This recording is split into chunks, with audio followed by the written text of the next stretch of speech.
Hey, Leap Inspire family. Ever wondered what it takes to rise above a world that judges you at every turn? This is Marci's story, a woman who faced cruel whispers, heartbreak, and doubt but found her strength through love and resilience, proving that true worth shines from within.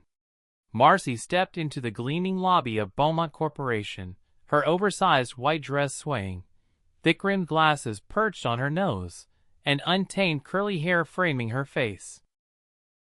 Braces glinted as she smiled shyly at polite greetings. Whispers trailed her like shadows. "She's the wife of that handsome CEO, right?" an employee muttered, scrolling through a viral wedding photo. "Ugh, she looks worse in person," another sneered. "What's she wearing? Some thrift store find from a backwoods town?" Laughter followed. Rumors swirled.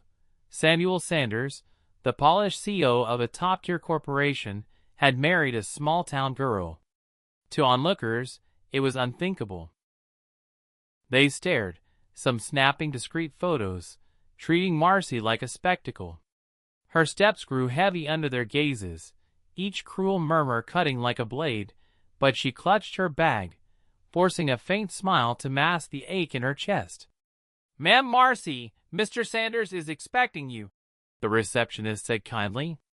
Marci nodded, stepping into the elevator. As the doors closed, one last barb echoed. "Why would he choose her? She's accomplished nothing." In the mirrored elevator, Marci faced her reflection. She knew she wasn't beautiful by their standards, lacked fashion flair, and didn't belong in their elite world. The sting of judgment burned. On the executive floor, sleek glass panels and costly artwork screamed sophistication.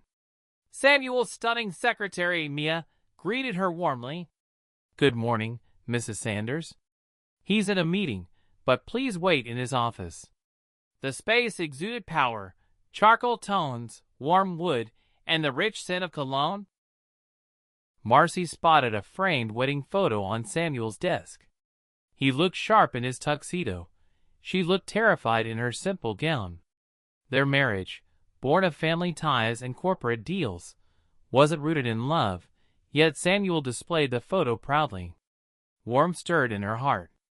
A bookshelf caught her eye, filled with romance novels and fantasy series she adored, including Pride and Prejudice. Samuel had added it for her. Sinking into the plush sofa, she opened the book, the weight in her chest easing. The door clicked, and Samuel entered, tall and commanding in a navy suit, issuing instructions to Mia. His serious expression softened when he saw Marci. "Hi," she said, voice shaky. He kissed her forehead, a small, consistent gesture that made her heart race. "Have you been waiting long?" he asked. "Not really," she smiled, gesturing to the book. "You like the shelf?" he said, eyes bright. She nodded. "Thank you." He turned to Mia. "Handle the contracts. I'm heading out early." Guiding Marci out, his hand rested on her waist, a quiet statement to the staring staff. They drove off, Samuel's presence calming her as they planned to pick up gifts for their parents' dinner. That evening, both families gathered at an upscale restaurant. Samuel's elegant mother embraced Marci warmly, stroking her hair. "I missed you, sweetheart." Marci's parents, equally affectionate, smiled as Samuel handed over gifts. Dinner was lively.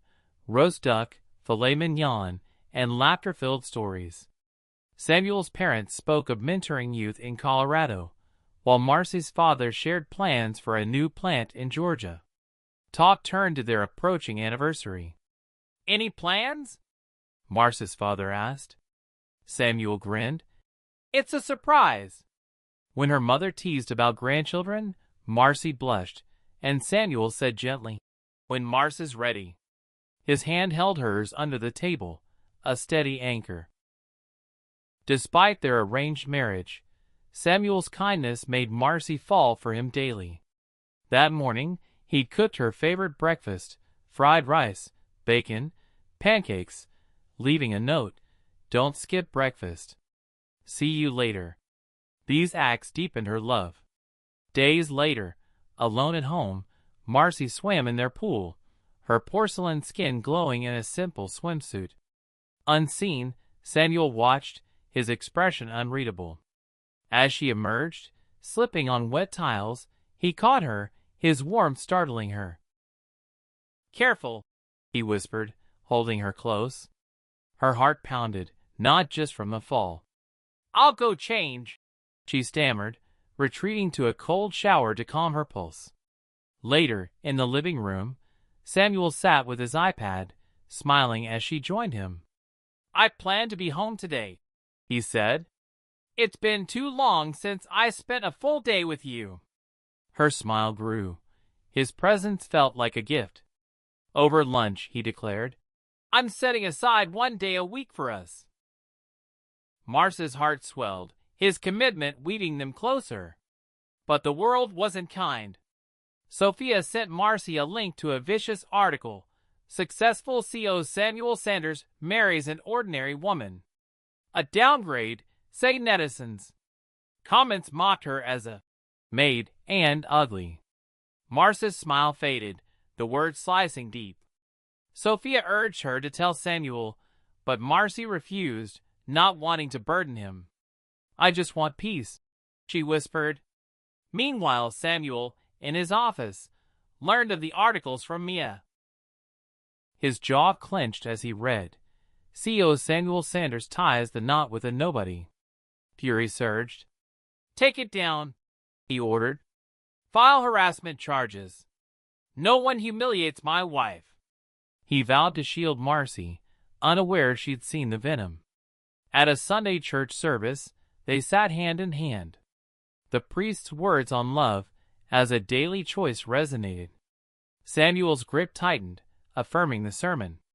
They lit candles, and he pulled her close, her head against his chest. Later, at a nature park, they shared ice cream, laughing as Samuel wiped a dab from her lip. "You're still messy," he teased. On a bench, Marci leaned on his shoulder, whispering, "Thank you for today." He rested his head against hers. "I'd do this every week to see you smile." For their anniversary, Samuel surprised her with a Bali trip. Their suite brimmed with balloons, rose petals, and ocean views. At a candlelit dinner, he gave her a heart-shaped diamond necklace. Fireworks burst as he confessed, "I know you love these, so I planned them for you." Marci gifted him a silver chain with an M pendant. Under the fireworks, they kissed, their love no longer just an arrangement. When Samuel left for Europe, Marci faced corporate events alone. Whispers returned, sharper when a photo surfaced of Samuel dining with his ex, Ayanna Stanton. Headlines speculated, are they rekindling the past? Comments tore into Marci. He's leaving that maid-looking wife. Exhausted, she collapsed at a gala when Ayanna sneered. "I never thought Samuel would fall for someone like this." Marci stayed composed but broke inside. At home, her health crumbled. Dizzy and weak, she fell down the stairs, waking in a hospital to learn she'd miscarried a baby she didn't know she carried.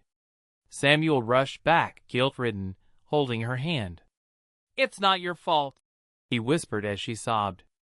Her parents revealed Marci's secret. She'd sold her inherited land to save his company during a crisis, loving him even before their marriage. Furious at Ayanna's cruelty, Samuel confronted her, warning, "Hurt Marci again, and I'll make you pay." Back at the hospital, he vowed, "I'll protect you from now on. I love you." Tears fell as she whispered, "I love you too." At Beaumont's anniversary gala, Samuel introduced Marci publicly. "She's not just my wife. She's the second owner of this company." The crowd gasped as Marci stepped out, radiant in a white gown. "She's the woman I love," he declared, "who stood by me when the world didn't." Applause roared. Marci, once mocked, stood tall, her smile full of peace. After the gala, the narrative shifted. Social media praised Marci. She's his strength, not a shadow. Yet, scars lingered, grief from the miscarriage, Iona's venom, and the weight of public eyes. Marci found solace in routine, swimming or reading, while Samuel's notes, "You're my home. Keep shining." Rebuilt her confidence. One day, Sophia called, excited, "You're trending for the right reasons." A viral video of Samuel's speech spread. "She stood by me when the world didn't." Comments called Marci a queen, but she craved peace, not fame. "I just want to be me," she told Sophia. Samuel suggested a charity event for literacy, knowing Marci's love for books. Nervous but inspired, she spoke about stories giving her a voice. "When I felt invisible, books saved me," she said, her emerald dress glowing softly. The crowd was captivated, and a young woman later thanked her, saying, "You made me feel seen." Marci's purpose ignited. She volunteered at libraries, mentoring kids who felt out of place. With Samuel's support, she launched Pages of Hope, a foundation for rural kids' education. At its first book festival, Marci read to children, their wonder fueling her. Samuel watched, telling a reporter, "She's been changing my life since we met." Iona's subtle jabs persisted, liking shady posts. At a fundraiser, she mocked Marci's efforts as cute. Marci replied calmly, "I'm doing what I love," silencing her. Samuel, overhearing, whispered, "You're a queen." For their second anniversary, they escaped to a countryside cabin, cooking and laughing by a fire. Marci opened up about the miscarriage, and Samuel held her. "We'll heal together." At the Pages of Hope Festival, Marci's work shone, raising millions. The world now saw her as a beacon, not a nobody. One evening, in their garden, Marci said, "I thought I didn't belong in your world, but I was meant to be me." Samuel replied, "You're my world." They kissed, their love a triumph over every trial. Marci had endured whispers, loss, and doubt, but beside Samuel, she stood as his everything, her heart finally at peace. Hey, Leap Inspire family! Ready to be uplifted by stories of courage, love, and triumph like Marci's? Subscribe now to join our community and never miss a tale that reminds you to shine, no matter the odds. Hit that button, drop a comment, and let's inspire each other.